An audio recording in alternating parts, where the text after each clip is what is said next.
Teman-teman, lagi-lagi nama Pak Jokowi kembali ramai diperbincangkan di ruang publik dan karena itu mari sama-sama kita dengarkannya. Ada satu ulasan dari Mas Ade Armando dalam video berikut ini. Rocky Gerung misalnya bikin sebuah podcast di kanal YouTube-nya berjudul Jokowi Permalukan Indonesia Karena Masuk Finalis Pemimpin Paling Korup Dunia. Menurut Rocky, penyebutan Jokowi sebagai finalis pemimpin paling korup menunjukkan kinerjanya selama 10 tahun menjabat presiden. Rocky menganggap Jokowi dan Indonesia akan terus diolok-olok di depan mata internasional hingga generasi mendatang. Juru bicara PDI Perjuangan, Guntur Romli, juga menyebut Jokowi mempermalukan Indonesia.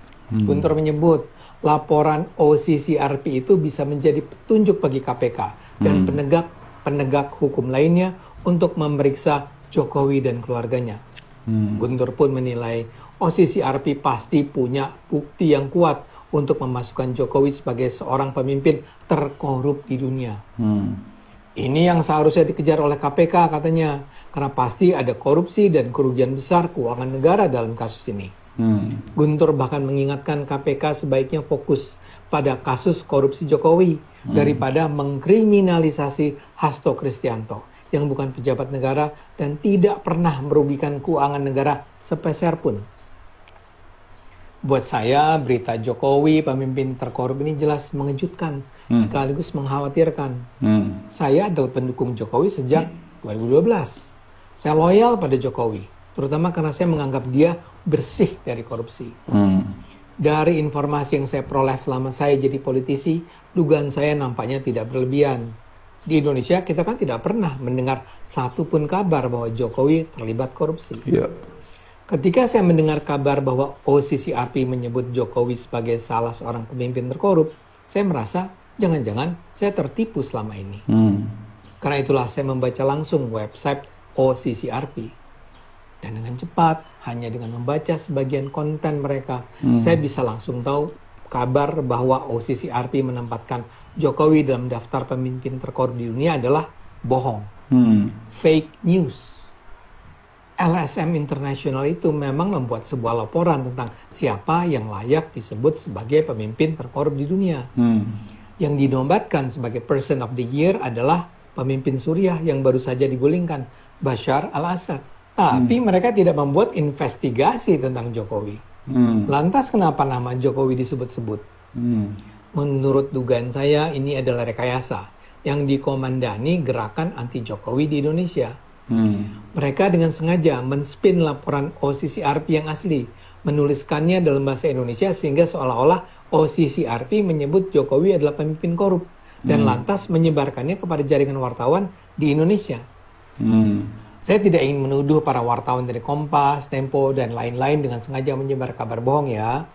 Saya duga mereka tertipu oleh penyebaran tulisan yang disebarkan oleh kaum anti Jokowi tadi. Tapi supaya Anda nggak bingung, saya paparkan saja secara lengkap duduk perkaranya.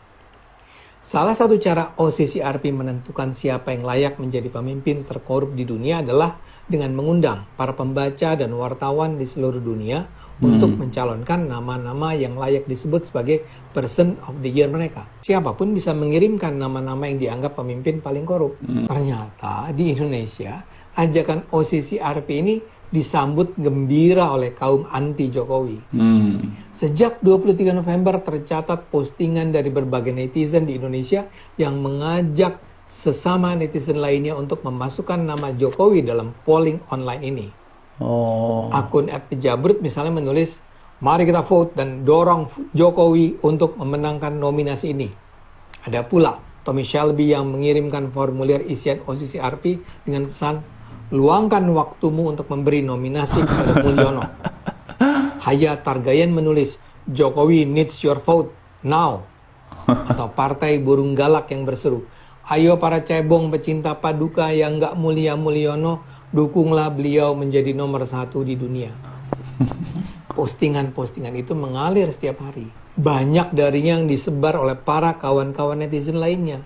Postingan akun Pejabrut di awal tadi dilihat hingga 8.300 kali dan diposting ulang sebanyak 61 kali. Gara-gara inilah nama Jokowi meningkat posisinya sebagai nominator pemimpin terkorup di dunia. Oke, teman-teman, sebelum kita lanjut, mari kita melihat dulu beberapa komentar ya, karena di sini ada pengguna media sosial yang juga memaparkan beberapa komentar dan saya pikir ini menarik sekali.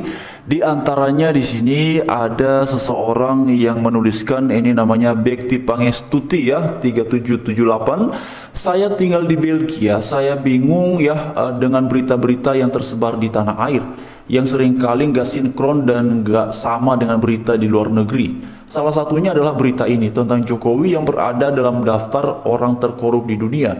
Mungkin saya kurang jeli karena saya kalangan biasa. Saya bukan jurnalis apalagi pengamat politik. Saya sempat cari-cari berita akurat versi asing dan saya nggak nemu nama Jokowi di sana. Nah, ini sudah disukai 339 ya. Nah, memang teman-teman semua, setelah nama Pak Jokowi muncul ya dalam rilis dari OCCRP itu yang katanya Pak Jokowi itu dianggap ataupun disebutkan ataupun dikategorikan sebagai pemimpin korup dunia katanya. Memang ini ada-ada aja ya.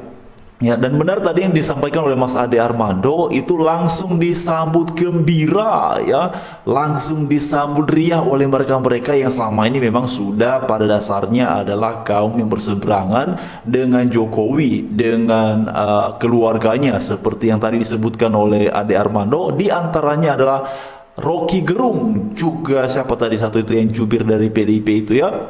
Nah itu jelas ya, karena kan persoalan politik itu teman-teman. Tapi kalau mengenai Rocky Gerung, memang Rocky Gerung ini sepertinya apapun yang dibawa oleh Pak Jokowi, kalau di mata Rocky Gerung itu pasti salah.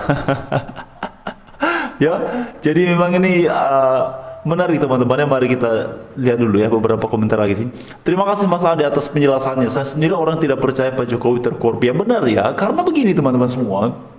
Ya, kita ini juga bisa tahu lah, saya juga salah seorang yang kemudian dari tahun 2014 itu mendukung Pak Jokowi, tetapi saya bukan pendukung yang menutup mata terhadap kekurangan-kekurangan ya. Kita mendukung tetapi dalam pengertian kita juga harus melek dan membuka mata terhadap kekurangan dan terhadap kelebihan. Kalau salah ya katakan salah, kalau kemudian benar ya diapresiasi.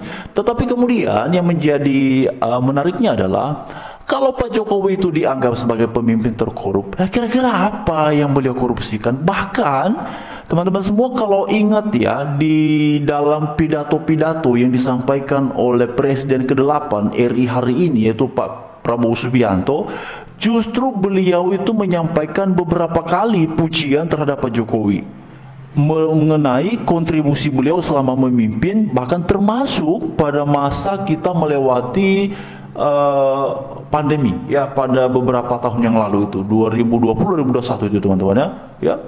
Nah, bukan hanya Pak Prabowo Subianto yang kemudian menyampaikan bahwa Pak Jokowi ini adalah pemimpin yang luar biasa, yang mencintai rakyat Indonesia, mencintai bangsa ini, dan bekerja keras untuk bangsa ini.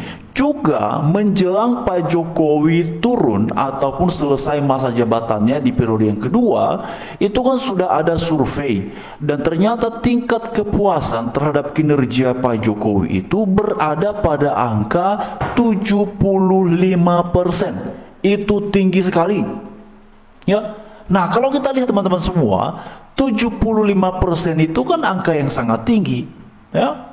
Jadi sebenarnya yang hari ini mengoceh, yang hari ini teriak-teriak, yang hari ini selalu menyebut-nyebut rakyat Indonesia, itu adalah yang 25%-nya saja. Ya kan 100% ya, 75 dari 100% berarti sisa 25%. Nah termasuk kayaknya Rocky Gerung itu di rakyat yang jumlahnya 25% ya. Dengan beberapa orang yang sampai hari ini anti Jokowi, ya mereka-mereka inilah yang kemudian menjadi heboh perihal berita ini ya. Tapi kalau kita lihat mayoritas rakyat Indonesia 75%, ya sepertinya santai-santai aja ya. Misalnya kita melihat saja di sini teman-teman ya. Ini komentar-komentarnya justru mengatakan bahwa wah memang ini orang-orang itu kenapa ya mereka bisa sampai seperti itu ya. Ya. Jadi ini dia, gagal maning pada kelojotan ya, sambil tepuk jidat para pembenci Pak Jokowi ya. Alhamdulillah aku masih diberikan akal yang sehat. Thanks Bang Ade.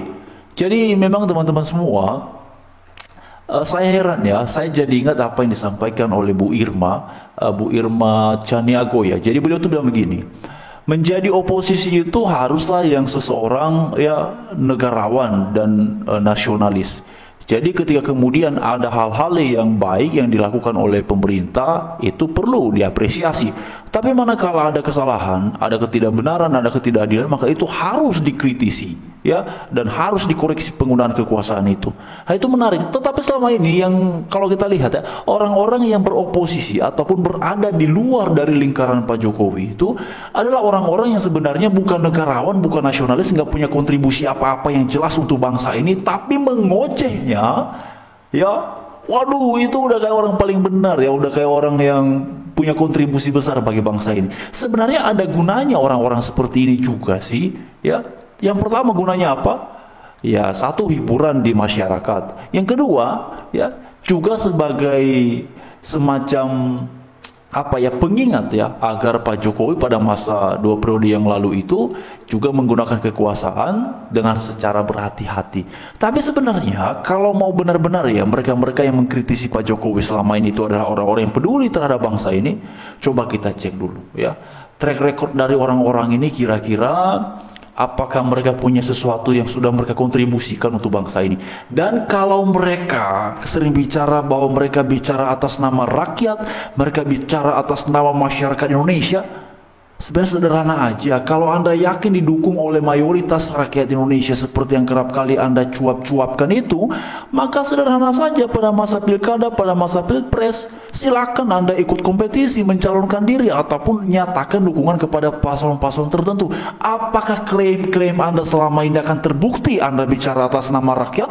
Ya, Anda bicara atas nama masyarakat, ya mungkin rakyat ada, masyarakat ada, tapi yang 25% yang sisa dari 75% itu. Nah, Rocky Gerung itu kan rakyat yang 25% itu tuh, kayaknya ya. Dan teman-temannya si Rocky ini. Aduh, nah kalau mengingat teman-teman, mengikuti alur penjelasan dari Mas Ade Armando tadi, berarti Rocky ini kemakan hoax juga ini. Nah, katanya seorang kritikus. Ya, katanya seorang pengamat. Tapi bagaimana itu? Sumbernya kok nggak jelas. Ya, kesimpulan-kesimpulannya kok dibangun atas berita-berita yang nggak pasti. Nah, bagaimana seperti itu ya? Kualitasnya mengenai bisa dipercaya kalau demikian. Nah, kalau menurut teman-teman gimana? Silakan ya diuraikan, dipaparkan pada kolom komentar yang tersedia. Tapi kita lihat saja nanti ke depannya seperti apa dinamika yang terjadi ya hari-hari ini, politik kita di Indonesia ini seperti apa teman-teman. Kita tunggu saja ini ya, hari-hari ke depannya seperti apa, dan kita lihat saja ya orang-orang yang anti Jokowi ini sejauh mana mereka akan berseru, sejauh mana mereka bisa sanggup untuk berteriak-teriak terus. Ya, kita dengarkan saja mereka ngocehnya ya teman-teman ya. Jadi kita responnya santai-santai aja, nggak usah terbawa suasana. Jadi kita nikmati saja seperti yang tadi saya katakan, ada gunanya orang-orang itu ya untuk menghibur ya masyarakat. Oke, sekian teman-teman semua.